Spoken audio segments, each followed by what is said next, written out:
أشهد أن لا إله إلا الله وحده لا شريك له وأشهد أن محمدا عبده ورسوله أما بعد فأعوذ بالله من الشيطان الرجيم بسم الله الرحمن الرحيم الحمد لله رب العالمين الرحمن الرحيم مالك يوم الدين إياك نعبد وإياك نستعين اهدنا الصراط المستقيم صراط الذين أنعمت عليهم غير المغضوب عليهم ولا الضالين.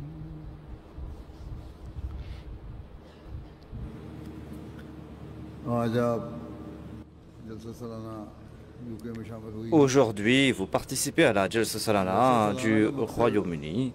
Le but de la Jalsa Salana est que vous devez accroître votre connaissance, votre état spirituel et votre état moral. Vous devez progresser dans ces trois catégories. Hier, j'en ai fait mention dans mon discours en citant le Messie premier salam. J'ai attiré votre attention à cet égard, notamment quel est le but de la Jalsa Salana. Allah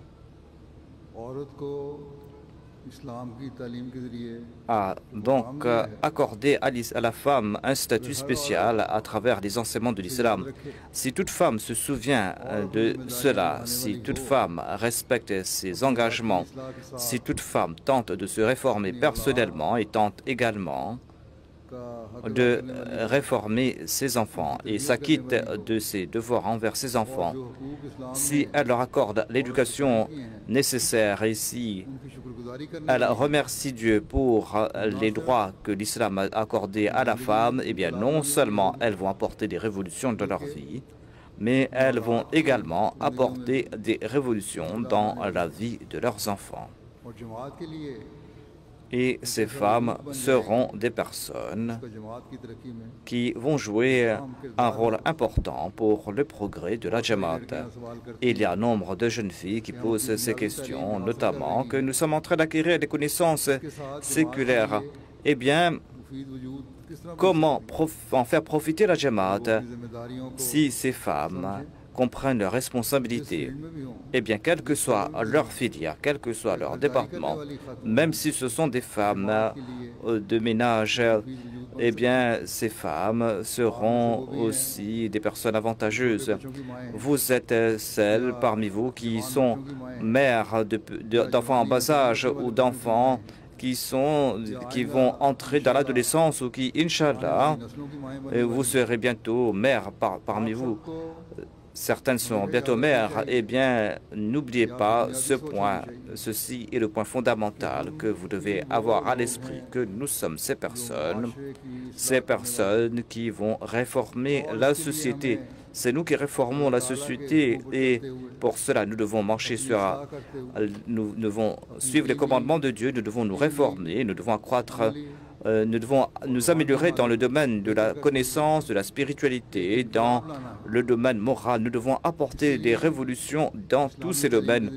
Et pour cela, nous allons devoir chercher ces voies tracées par nous, par les enseignements de l'islam, mettre en pratique ces enseignements de l'islam, des enseignements qui vont protéger nos générations futures et qui vont aussi nous permettre de jouer un rôle important au sein de la Jamaat. À cet égard, je vais vous présenter quelques points. Il y a ces nombreux points que j'ai mentionnés, mais ce sont des points qu'il faut toujours répéter Il faut les répéter afin que nous puissions toujours avoir en tête notre objectif, afin que nous ne l'oublions pas, afin que nous puissions donc jouer notre rôle pour les étapes du progrès de la Jamaat, afin que nous puissions protéger nos générations futures, afin que ces générations soient des personnes avantageuses à la communauté. Ce sont des points qui vont nous faire comprendre nos responsabilités et qui vont aussi nous interpeller. Donc ce sont des points que nous devons toujours garder à l'esprit. Allah a accordé un statut éminent à la femme. C'est pour cette raison que le Messie premier l'Islam l'a expliqué de manière sublime en nombre d'endroits. Il en fait mention en évoquant les droits des uns et des autres. Parce que dans notre société, nous constatons que parfois, certaines femmes ne sont pas respectées comme elles doivent être respectées. Leurs droits ne sont pas protégés comme leurs droits doivent être respectés. Et à l'égard de cette situation, le Messie premier l'Islam déclare: ne croyez pas que la femme est un objet méprisable et bas. Non, certainement pas. Voyez notre maître, le saint prophète Mohammed sallallahu alayhi wa sallam, qui a déclaré: khayrukum khayrukum li ahlihi, c'est-à-dire le meilleur d'entre vous est celui qui traite le mieux son épouse. Traiter sa femme. Celui qui ne traite pas bien son épouse, eh bien, il n'est pas pieux, il n'est pas vertueux. Traiter autrui, on pourra traiter autrui avec bonté lorsqu'on va bien traiter son épouse et lorsqu'on va vivre dans la corité avec elle, et non pas que l'on va commencer à la réprimer pour la bonne chose. Parfois, il y a une personne qui se met en colère et il est en colère contre son épouse et commence à la tabasser pour la moindre chose, et cette femme est blessée et la femme meurt et décède. C'est pour cette raison qu'elle a déclaré que c'est-à-dire que vous devez vous comporter de manière bienséante à l'égard de vos épouses, de bien les traiter. Certes, si elles commettent des actes condamnables, vous devez les avertir, certes, mais vous devez faire comprendre à la femme et implanter en son cœur qu'elle ne doit pas commettre des actions qui sont contraires à la foi, à la religion, et que vous allez détester pareille action. Mais vous ne devez pas non plus être un tyran qui, pour la moindre faute de sa femme, ne va la tabasser, ne va pas fermer les yeux, ne va pas ignorer ses fautes. C'est là une très grande leçon que nous a présentée le Messie premier l'Islam à la lumière des enseignements du Saint-Coran. Tout d'abord, il a déclaré que comment l'on pourra être bienveillant à l'égard d'autrui, traiter avec bonté autrui quand on ne traite pas bien sa femme. Il y a nombre de femmes qui écrivent que voilà, nos maris se présentent comme des personnes très vertueuses et certains pensent que ce sont des personnes très vertueuses. Il n'y a pas de personnes plus courtoises que ces hommes, il n'y a pas de personnes qui possèdent de plus meilleure qualité que ces hommes. Mais ces hommes ont créé l'enfer chez eux, à la maison. Ils ne s'inquiètent pas de leurs devoirs à l'égard de leurs épouses, ils ne s'inquiètent pas de leurs devoirs à l'égard de leurs femmes. Ils sont toujours colériques. Et Allah déclare que traitez bien vos épouses. Et il a expliqué également cela. Le Messie premier l'Islam a expliqué cela en disant que si vous ne traitez pas bien vos épouses à la maison, eh bien, quelle est la bonne action que vous allez accomplir à l'extérieur? Aucune de ces bonnes œuvres ne sera d'utilité. Ainsi donc, ces bons traitements doivent débuter à la maison, au foyer. C'est là que nous allons comprendre que vous êtes vertueux, que vous possédez de haute qualité morale. Et il ne faut pas donc accomplir ces actions que par ostentation. Ensuite, le Messie premier l'Islam a déclaré que si une femme a commis une action condamnable, eh bien, vous devez l'avertir. Vous pouvez donc l'avertir, mais vous pouvez l'avertir.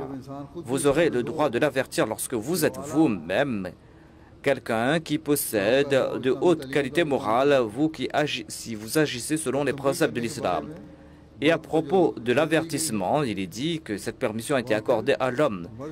Il a cette permission, certes, mais il doit tout d'abord se réformer. il doit se réformer en premier, c'est là qu'il pourra réformer son épouse. Le Messie promet l'Islam a déclaré: faites comprendre à la femme que nous n'allons pas accepter toute action contraire à la foi. Mais ici nous constatons, et j'en ai fait l'expérience, j'entends de telles histoires, et je vois le contraire. C'est-à-dire que la femme est religieuse et pratiquante alors que l'homme s'écarte de la foi, de la pratique religieuse. Si l'homme lui-même ne pratique pas sa foi, comment pourra-t-il réformer la femme? Et comment pourra-t-il dire à l'épouse que tu dois tout d'abord te réformer?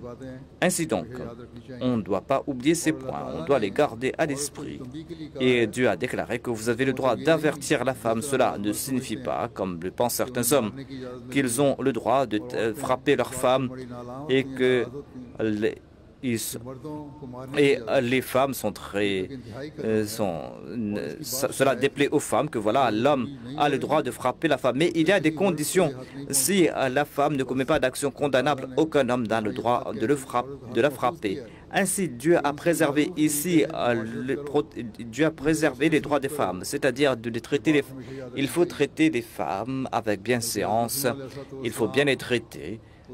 Et il y avait l'histoire d'une personne, un compagnon du Messie promet l'Islam, qui s'était mal comporté envers son épouse, et le Messie promet l'Islam a reçu une révélation à ce sujet, notamment qu'il devait retenir ce compagnon. C'est un enseignement pour toute la Jamaat. Il déclare que traitez bien vos épouses, a dit le Messie promet l'Islam. Ce ne sont pas vos femmes esclaves. En tout cas, le nikah est un contrat entre l'homme et la femme. Ainsi donc, vous ne devez pas violer ce contrat. Et le saint prophète Mohammed a déclaré: c'est-à-dire le meilleur d'entre vous est celui qui traite le mieux son épouse, qui est le meilleur en traitement à l'égard de son épouse. Et cela signifie que vous devez bien traiter vos épouses, tant spirituellement que matériellement. Vous devez prier pour elles, vous devez éviter le divorce, parce qu'auprès de Dieu, l'homme le plus condamnable est celui qui s'empresse à demander le divorce. Et ne brisez pas, comme un récipient sale et inutile, ce que Dieu vous a accordé. Ainsi donc, l'imam de l'époque a préservé les droits des femmes. Et il l'a fait à la lumière des enseignements de l'islam. Il a expliqué cela à la lumière des préceptes de l'islam, notamment que l'islam protège ses droits. Dans la société d'aujourd'hui, eh bien, on critique l'islam, notamment que l'islam est en train d'usurper les droits des femmes. L'islam laisse les droits des femmes. Mais partout, l'islam tente d'accorder les droits aux femmes. Je dois aussi expliquer ici qu'il y a aussi certains hommes qui se plaignent, notamment que nous traitons bien nos épouses, mais les femmes font de telles requêtes, ont de telles demandes, elles disent de telles choses qui, par la suite, créent des troubles au sein du foyer. Ainsi donc, les femmes également doivent faire preuve de patience, de persévérance et doivent prier et doivent mener leur vie dans cet état, doivent être les gardiennes de leurs enfants et doivent se maintenir sur la voie de la foi. Voilà ce que j'ai constaté, notamment que par la grâce de Dieu, il y a grand nombre de femmes qui ont progressé dans la vertu et qui accomplissent de bonnes œuvres. Certains ont dépassé les hommes même. En tout cas, il y a cette propagande contre l'islam ces jours-ci. Et on fait grand bruit à ce propos, notamment que l'islam n'accorde pas les droits aux femmes. Ce sont là des complots du Dajjal, de l'Antéchrist dont il faut se protéger. Parfois, il y a certaines femmes, ces femmes qui n'ont pas grande connaissance de l'islam ou du Saint-Coran, ou qui ne lisent pas les écrits du Messie promet l'Islam, ou qui n'ont pas entendu ces écrits, c'est dire, eh bien, ces femmes sont influencées par ces gens de ce monde, ceux qui font ces campagnes. On doit éviter cela. Chaque femme doit éviter cela, ces filets, parce que ce sont là des filets de Satan, du Satan qui nous éloignent de la religion. Ce sont là des filets qui sont là pour nous écarter de la religion, pour créer des troubles au sein de la communauté, au sein des foyers, au sein de l'islam. Eh bien, sachez-le que l'islam a tant protégé les droits des femmes qu'on ne trouve pas d'exemple similaire ailleurs. En évoquant ce thème, le Messie promet l'Islam explique que Seul l'islam a protégé les droits des femmes. Aucune autre religion n'a pas protégé ces droits à l'instar de l'islam. L'islam a déclaré c'est-à-dire que tout comme les hommes ont des droits sur les femmes, de même les femmes ont des droits sur les hommes. Alors, j'ai entendu que certaines hommes considèrent leurs femmes comme des chaussures et leur font accomplir des actions des plus viles, les méprisent.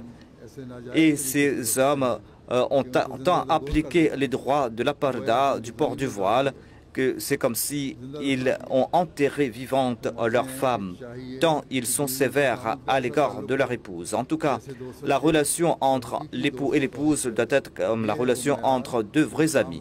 Ceci est le niveau que l'islam souhaite que nous atteignions. Ainsi, c'est là un très bel enseignement, notamment que l'époux et l'épouse doivent être comme de vrais amis. C'est là qu'ils auront des droits égaux. Le Messie promet l'islam déclare que le premier témoin de l'homme est la femme. Ainsi donc, c'est la femme qui est le témoin de la femme. S'il n'a pas de bonne relation avec sa femme, eh bien, comment est-il possible qu'il puisse se réconcilier avec Dieu? Si vous n'avez pas de bonne relation avec votre épouse, eh bien, vous n'allez pas pouvoir vous réconcilier avec Dieu. Donc, exprimer son amour pour Dieu, exprimer sa servitude à l'égard de Dieu, tout cela sera faux si, au sein de son foyer, il n'y a que des troubles entre l'époux et l'épouse. En tout cas, dit le Messie promet l'islam.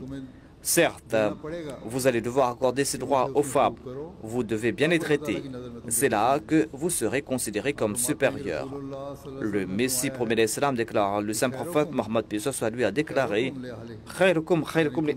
c'est-à-dire le meilleur des vôtres, et celui qui est le meilleur dans son traitement à l'égard de sa femme. Ainsi donc, il faudra être un exemple à cet égard, et l'homme doit aussi comprendre qu'il doit s'acquitter de ses devoirs envers sa femme.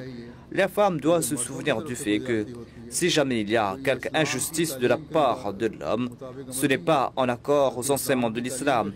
Cela est contraire aux enseignements de l'islam et on est en train de léser ses droits. C'est pour cette raison que la femme, au lieu de critiquer l'islam, au lieu d'être influencée par les opposants de l'islam, eh bien, elle doit en informer la nizam. L'islam a partout, en chaque situation, protégé les droits des femmes. Et l'islam on fait croire à la femme ces jours-ci dans la société, dans ce prétendu société civilisée, et notamment que l'islam ne respecte pas vos sentiments, l'islam vous enferme à la maison et l'homme a le droit de sortir, de faire ce qu'il veut. Et il y a certaines jeunes filles qui posent des questions à ce propos. Certaines jeunes femmes posent des questions à ce propos. Ces jeunes femmes qui ont vu cela chez elles et lorsqu'elles voient cela chez elles, eh bien, elles posent des questions à ce propos et les autres exploitent cela, exploitent cette situation alors que cela et tout à fait ceux qui s'opposent à la religion, donc les influences et ces opposants de l'islam tentent donc d'influencer ces jeunes femmes. Et la société extérieure, eh bien, dans la société, on en fait mention partout et on dit que, voyez, regardez la liberté accordée à l'homme en islam. S'ils ont le désir, eh bien, ils peuvent donc avoir plusieurs épouses. Si donc on fait beaucoup de bruit à ce propos. Ainsi, ce sont là des critiques émises par le Dajjal qui sont sortis hors de leur contexte. Ce sont des points qui sont sortis hors de leur contexte parce qu'ils pensent que c'est la seule manière d'attiser les sentiments des femmes et de les écarter de la religion. Ce sont là des filets de Satan. Parce que si, dans certains cas, l'islam a permis à l'homme d'avoir plus d'épouses, c'est suite à certaines conditions. Il faudra respecter des conditions. Tout d'abord, il faudra marcher sur la voie de la taqwa. Il faudra s'analyser. On doit se demander quelle est la raison de ce deuxième mariage. Et ensuite, on doit se demander que si on va se marier, si on aura plusieurs épouses, est-ce qu'on pourra être juste à l'égard de toutes ces épouses? Sinon, vous n'avez pas le droit d'avoir plus d'une épouse. Si vous n'avez pas pu, si vous vous acquittez pas de vos devoirs envers votre première épouse, eh bien, vous n'avez pas le droit d'avoir une deuxième épouse.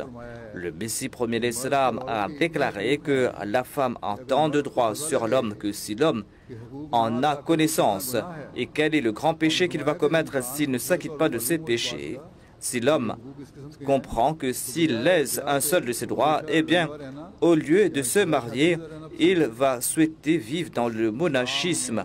Ainsi donc, l'islam a établi ses droits. Le Messie premier l'Islam a déclaré qu'on fait beaucoup de bruit sur les droits des femmes en disant que l'homme a le droit d'avoir plusieurs épouses. Et les opposants de l'islam donc émettent des critiques à ce propos. Nous avons un ami japonais qui vient me rencontrer, qui m'a raconté et à plusieurs reprises, il m'a posé des questions à ce propos. En tout cas, il posait des questions pour accroître sa connaissance. C'est une personne très vertueuse. Mais en tout cas, il me demandait pourquoi l'homme a le droit d'avoir 4 épouses. Je lui ai expliqué que certes, l'islam donne ce droit, mais ce n'est pas une obligation.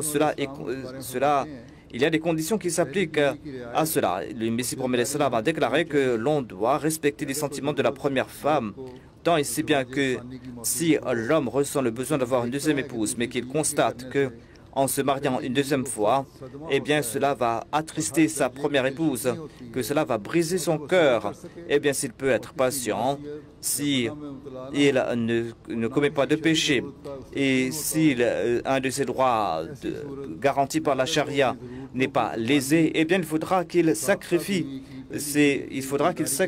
ses besoins pour les sentiments de sa première épouse. Et il vaut mieux donc ne pas prendre une deuxième épouse en ce cas. Ainsi donc, il ne faut pas se marier par engouement. Il ne faut pas se marier une deuxième fois, tout simplement pour assouvir ses désirs, mais il faudra qu'il y ait une raison valable. Et on doit examiner que si l'on peut éviter les péchés et si l'on peut aussi donc sacrifier certains de ses droits, eh bien il faudra donc éviter un deuxième mariage. Il a dit que la première épouse a le droit aussi que si l'époux veut se marier, vous pouvez fixer comme condition que l'époux ne va pas prendre une deuxième épouse, eh bien, si cet homme prend une deuxième épouse, eh bien, il sera coupable d'avoir lésé ce pacte. Parce qu'il avait promis de ne pas prendre une deuxième épouse. Mais s'il prend une deuxième épouse après avoir fait cette promesse, eh bien, il viole cette promesse. Mais si l'islam a donné ce droit, que si la femme n'a pas fait de telles conditions auparavant, eh bien, on ne va pas devoir s'immiscer là-bas, on ne pourra pas exploiter cette situation. Ainsi donc, on ne pourra pas émettre d'objection si l'homme prend une deuxième épouse. En tout cas, dit le Messie premier l'Islam, que ici la femme a des droits. Étant donné qu'elle n'a pas garanti ce droit avant son premier mariage, avant son mariage, eh bien, elle ne pourra pas être influencée. Elle ne pourra pas être influencée par autrui. C'est là une objection que l'on soulève beaucoup contre l'islam. C'est pour cette raison que j'en ai fait mention aujourd'hui. Il est dit aussi que l'homme est supérieur à la femme, qu'il est qawwam. Qawwam, en fait, signifie celui qui réforme, celui qui est responsable de la réforme de la société, celui qui écarte toute chose tordue, celui qui redresse ce qui est tordu. Ainsi donc, si l'homme est qualifié de qawwam, cela signifie tout simplement qu'il est le premier responsable de la purification de la société. Il doit se réformer, il doit être un exemple. Il doit se transformer en une telle personne qui pourra réformer autrui. Il doit être un tel exemple et grâce à cet exemple, il pourra ainsi réformer autrui. On pourra dire à la femme que voilà, ce sont là mes actions, tu dois aussi accomplir de bonnes œuvres et tu dois suivre les commandements de Dieu. On ne doit pas se dire que je suis Kawam et je peux faire ce que je souhaite et qu'Allah m'a placé sur toi. Certes, Allah a accordé la supériorité à l'homme, c'est-à-dire que Dieu a donc créé une certaine supériorité, des supériorités physiques ou dans la création, certes. À cet égard, il y a une certaine supériorité, certes, parce que l'homme possède plus d'aptitudes.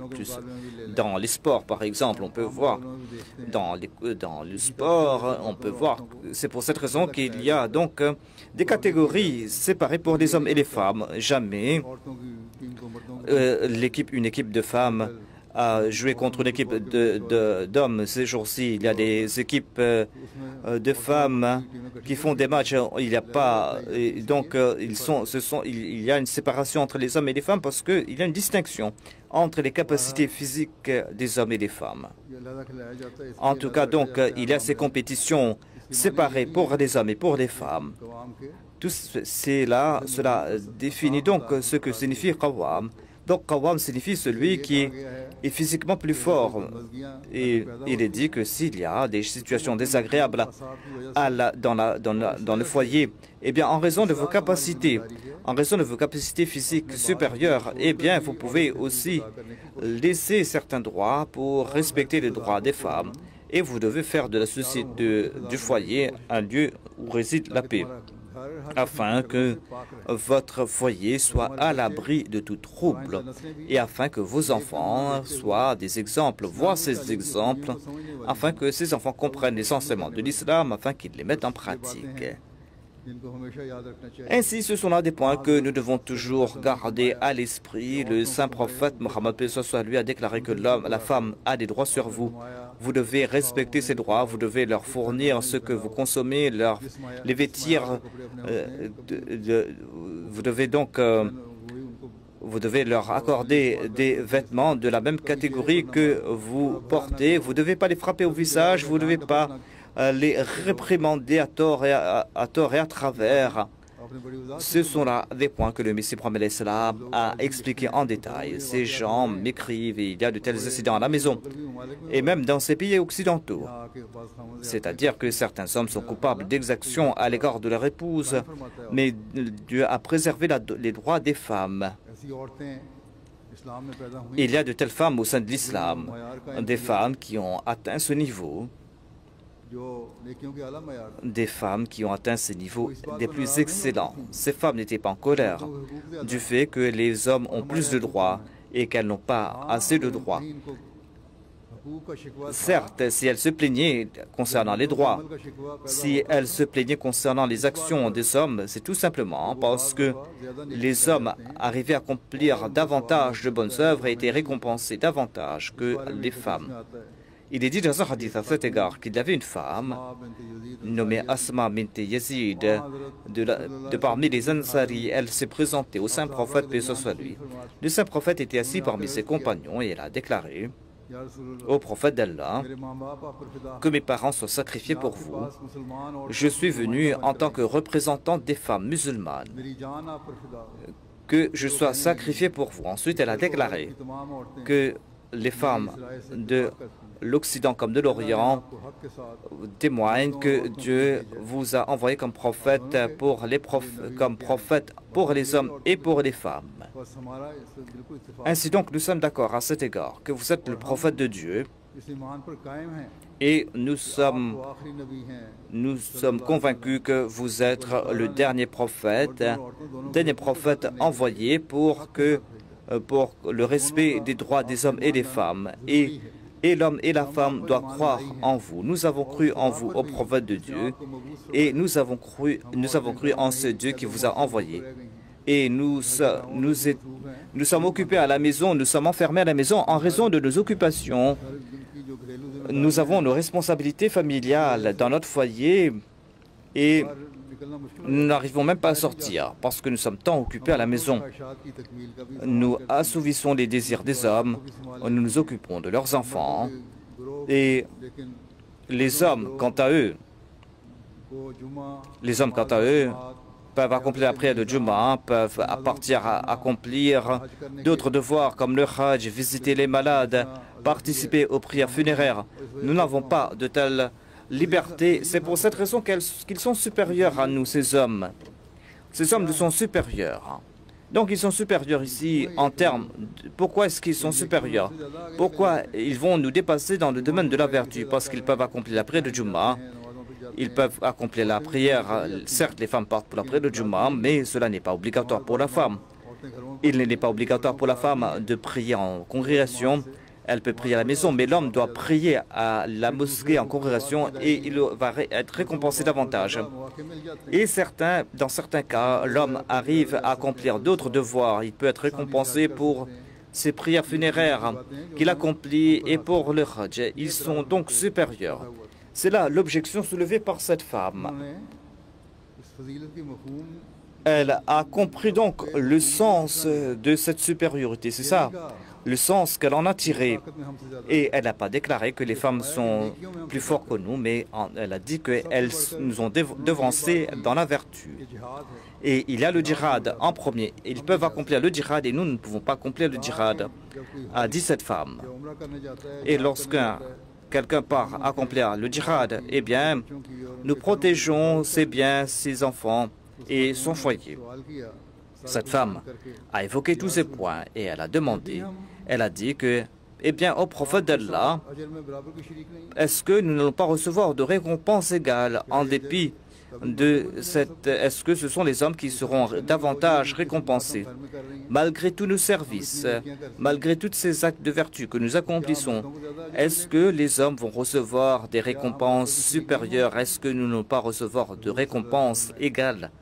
Le Messie premier, le saint prophète plutôt, s'est tourné vers ses compagnons. Il a dit à ses compagnons, est-ce que vous avez déjà entendu une personne qui a présenté si bien son cas concernant la religion que cette femme?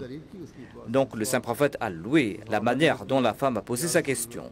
Le saint prophète, les compagnons plutôt ont déclaré au prophète d'Allah, jamais nous ne pensions qu'une femme aura de pensées si profondes.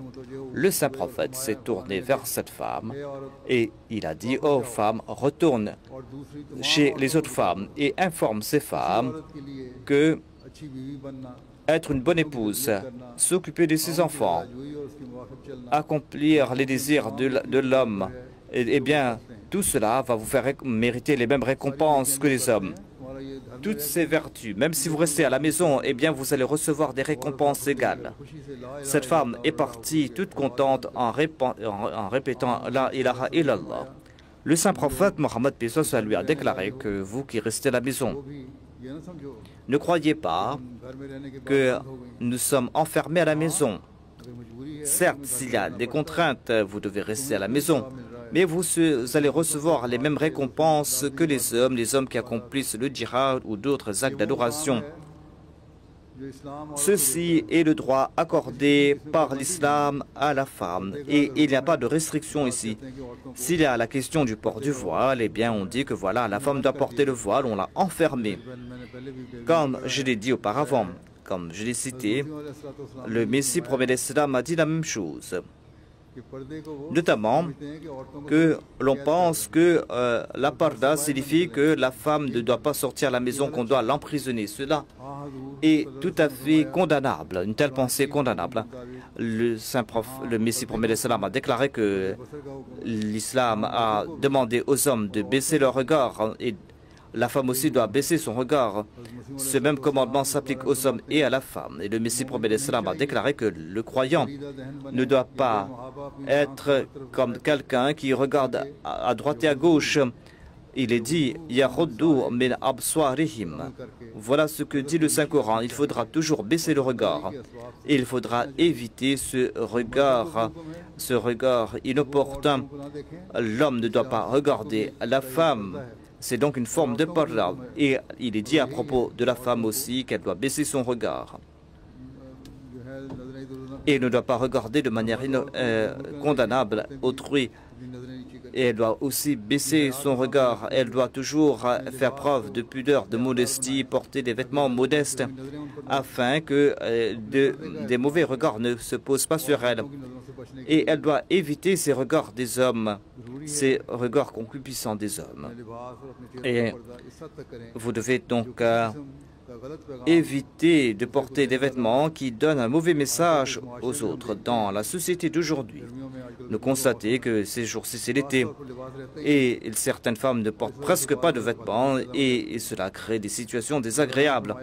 Allah déclare que évitez toute chose qui puisse créer de telles situations, et pour cela, vous devez prendre des précautions. C'est pour cette raison qu'il est dit que la femme doit porter le voile et des vêtements modestes. Il est dit que la femme doit porter ses vêtements modestes, elle doit porter le voile, et l'homme aussi doit aussi respecter la modestie.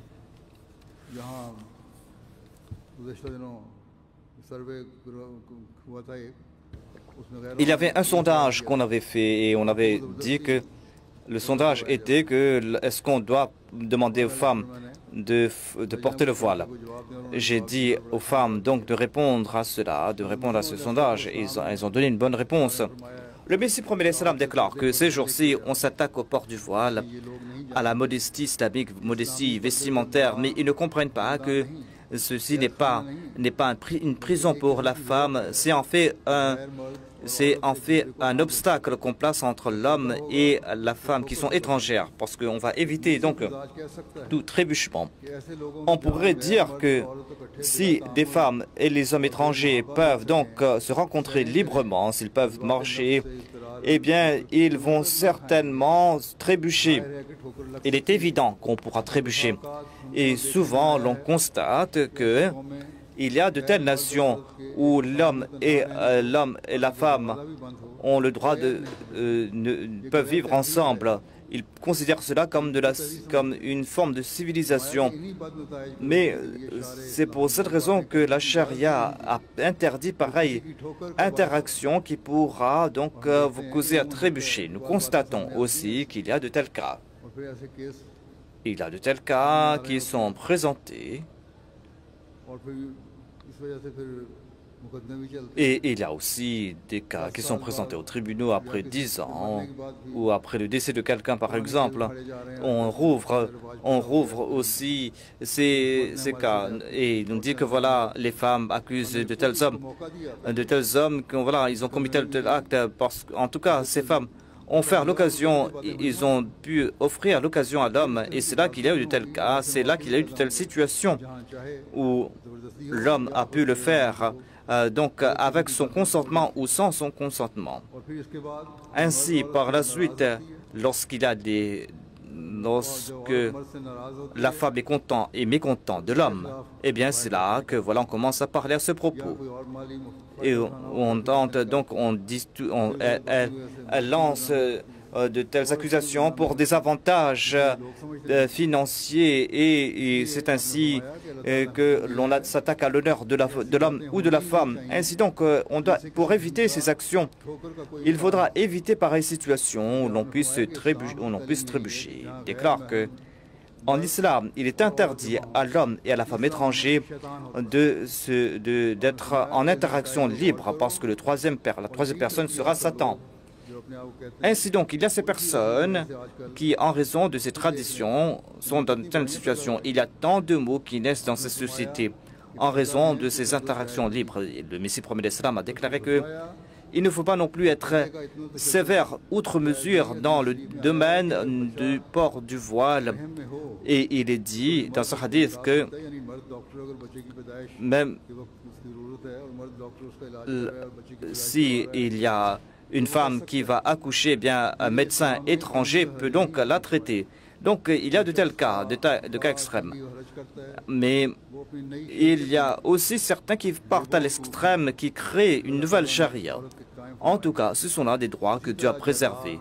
De même, en ce qui concerne les biens, en ce qui concerne l'héritage et en ce qui concerne le divorce, il y a des droits qui ont été préservés. Et Allah a déclaré que la femme a des droits et vous devez protéger ses droits. Allah donc garantit ses droits. Étant donné qu'il a garanti ses droits, eh bien c'est là une très grande récompense que Dieu a accordée à la femme. C'est pour cette raison que la femme doit comprendre ses responsabilités et doit comprendre les tâches que Dieu lui a accordées, notamment de réformer la nouvelle génération afin que cette nouvelle génération soit une personne avantageuse pour la religion, pour la Jamaat, pour son pays. Lorsque la femme va agir en ce sens, c'est là que l'on va créer cette grande société où il n'y aura que des gens qui s'acquittent de leurs devoirs envers Dieu. Et ce sera une société qui sera à l'image du paradis ici-bas. Ces gens qui s'empêtrent dans les choses de ce monde, dans les plaisirs de ce monde, eh bien, ces gens pensent que nous avons vu beaucoup de choses, nous avons beaucoup accompli, mais en raison de leurs mauvaises actions qu'ils accomplissent ici-bas, ces gens vont attirer la colère de Dieu. Ainsi donc, nous devons éviter pareille action et nous devons être des servantes reconnaissantes envers Dieu qui nous a accordé ses droits. J'ai évoqué que quelques droits, mais dans chaque domaine, Dieu a mentionné et les droits des hommes et les droits des femmes qui sont similaires, parce que et l'homme et la femme sont sortis de la même personne, sont sortis de la même côte. Ainsi donc, et la femme doit se réformer et la femme doit toujours comprendre que elle est là pour mériter le plaisir de Dieu. Elle doit faire des efforts. Et pour mériter les plaisirs de Dieu, elle doit mettre fin à ses désirs condamnables et elle doit tenter de préférer la foi à ce monde.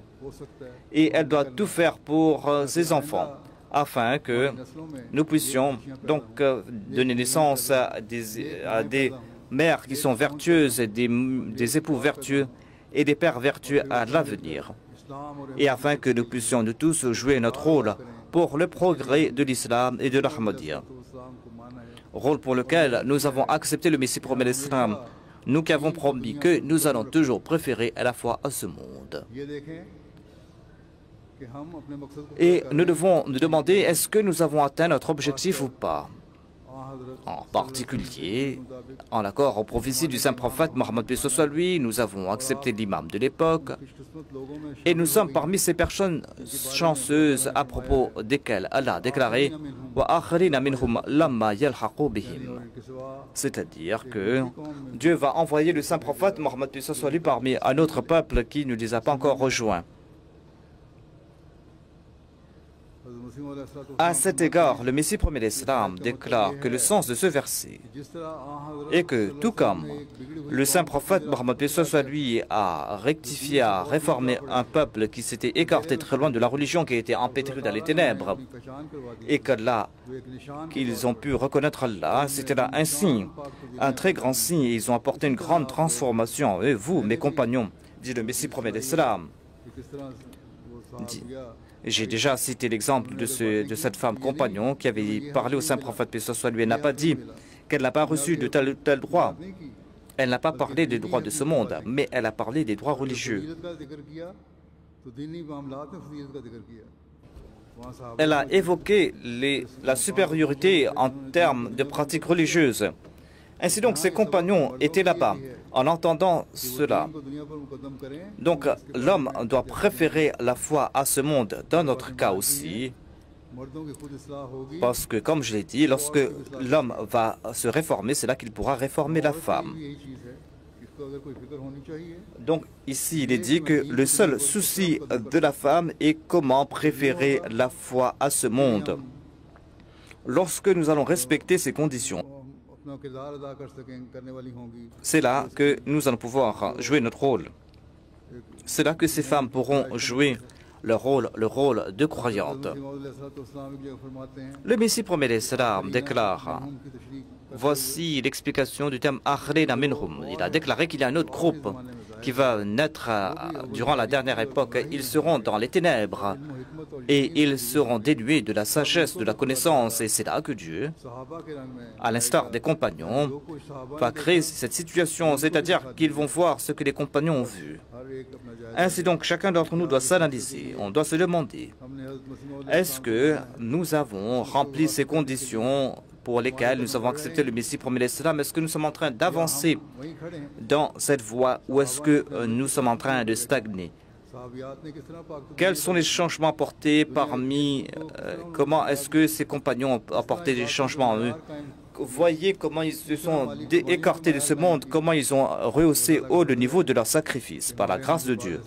Au sein de nous, il y a de telles femmes qui ont rehaussé le niveau de leur acte d'adoration, qui ont rehaussé le niveau de leur sacrifice. Et lorsqu'on lance une campagne, eh bien, la Lejna Imaïla dépasse dans certains cas. Mais nous devons aussi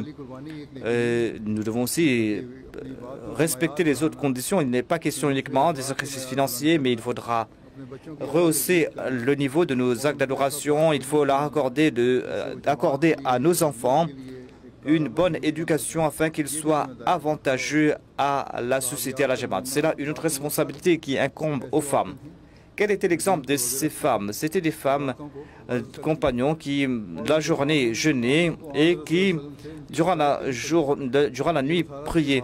Et leur épouse se plaignait en disant que nos femmes passent toute la journée et la nuit à adorer Dieu et elles ne respectent pas leurs devoirs envers leur époux et envers leurs enfants. Et le saint prophète leur a dit que vous devez accomplir tous vos devoirs envers votre foyer. Ainsi donc, l'islam est une religion très équilibrée qui nous enseigne la moralité, une haute moralité, ainsi qu'une autre forme d'adoration qui nous demande de respecter nos devoirs envers nos enfants et qui tente aussi de faire respecter les droits des uns et des autres. Et c'est grâce à cela que l'on pourra faire naître l'amour et la paix dans la société. À l'époque du saint prophète Mohammed, paix soit lui, il y avait ces femmes qui se sont acquittées de leurs devoirs envers leurs maris, envers leurs enfants, et qui ont atteint de hauts niveaux dans ce domaine. Aujourd'hui, une femme Ahmadi doit toujours avoir en tête cela. Il doit réfléchir à ce propos. La femme ne doit pas comprendre, ne doit pas croire que je m'adresse qu'à elle. Comme je l'ai dit, ce sont là aussi des conseils qui s'appliquent aux hommes. C'est-à-dire que tant que l'homme n'est pas un exemple, tant qu'il ne joue pas son rôle, tant qu'il ne respecte pas ses devoirs, il ne va pas jouer le rôle qui lui incombe. Lui qui est le gardien de son foyer, s'il ne s'acquitte pas de son devoir, eh bien, l'homme sera aussi coupable. Ainsi, on doit comprendre que nous, en tant que femmes, vous devez apporter ces changements en vous. Vous devez vous acquitter de vos devoirs et vous devez aussi être vigilante concernant la réforme de vos enfants, la réforme de la société. Et grâce à votre exemple personnel, vous devez aussi présenter le bel enseignement de l'islam au monde. Et vous devez accomplir ce devoir, respecter ce devoir pour lequel vous avez prêté allégeance au Messie promis l'islam. Allah déclare « I'lamu annama al-hayat ad-dunya la'ibun wa lahun wa zinatun wa tafakhurun bainakum wa takathuru fil amwal wal awlad » c'est-à-dire, sachez que la vie d'ici-bas, ne croyez pas que la vie d'ici-bas signifie s'amuser. I'lamu annama al-hayat ad-dunya la'ibun wa lahun wa tafakhurun bainakum wa takathurun fil amwali wal awlad. C'est-à-dire que ne croyez pas que votre vie ici-bas se limite à s'amuser, à assouvir ses désirs, à assouvir les désirs de son ego. Ceci est une vie qui incombe aux gens de ce bas monde. Ceci n'est pas votre vie à vous, parce que cela va vous écarter de votre objectif sublime. Vous devez éviter pareille action. Il ne faut pas non plus être fier de ses enfants, de ses biens. Lorsque nous allons être animés de tels sentiments, c'est là que vous serez ces femmes. C'est là que vous serez de ces femmes qui vont faire en sorte que le monde se prosterne devant Dieu. C'est là que vous allez mener le monde au pied de Dieu et au pied du paradis. C'est là que vous allez vivre en paix dans vos foyers. C'est là que vous allez être de ceux qui vont accomplir ces œuvres. Lorsque vous serez vous-même un exemple, lorsque vous allez comprendre que l'islam protège nos droits, l'islam nous accorde les droits à nous les femmes et nous avons aussi certaines responsabilités vers lesquelles nous appelle l'islam. et nous devons tout faire, nous devons accomplir ces actions pour plaire à Dieu. Et c'est là que vous allez apporter des révolutions en ce monde, dans cette société, une révolution qui va laisser bouche bée le monde, et le monde sera contraint de comprendre les enseignements de l'islam, et non pas de comprendre les enseignements de l'islam, mais de les accepter et de se joindre à ceux qui témoignent de l'unicité de Dieu, de ceux qui vont donc se réunir sous la bannière du saint prophète Mohammed paix soit lui. Ainsi donc, aujourd'hui, ce n'est pas la tâche uniquement aux hommes de faire le tablir, c'est aussi une tâche qui incombe à la femme, et la femme pourra accomplir ce devoir lorsqu'elle va mettre de côté ses sentiments, quand elle va mettre de côté ses sentiments et que je prie qu'Allah vous accorde la possibilité de vous acquitter de ces devoirs et que vous puissiez aussi donc accorder, impartir à vos enfants cette éducation qui va les pousser à accomplir ces devoirs. Et nous qui avons accepté le Messie promet l'Islam, eh bien, que nous comprenions donc nos devoirs. Et si vous êtes des exemples, si vous voyez des faiblesses chez vos maris, eh bien, vous pourrez donc débarrasser vos maris de leurs faiblesses grâce à votre exemple. Non seulement vous devez réformer vos enfants, mais vous allez aussi réformer vos maris. Ainsi donc, vous ne devez pas vous dire est-ce que votre mari s'est acquitté de ses devoirs envers vous ou pas. Vous devez accomplir vos devoirs en disant que l'islam vous a donné des droits et cela exige le fait que vous soyez une personne qui soit avantageuse pour la société et vous allez devoir user de toutes vos aptitudes pour atteindre cet objectif. Qu'Allah vous accorde la possibilité d'agir en ce sens et qu'Allah fasse que nos générations futures préfèrent la foi à ce monde, qu'il y ait parmi nos générations futures ces maris, ces femmes, ces époux, ces mères et ces pères qui vont apporter cette grande révolution et que le monde entier se réunisse sous la bannière du saint prophète Mohammed paix soit lui pour annoncer le monothéisme de Dieu. Maintenant, nous allons prier. Doua.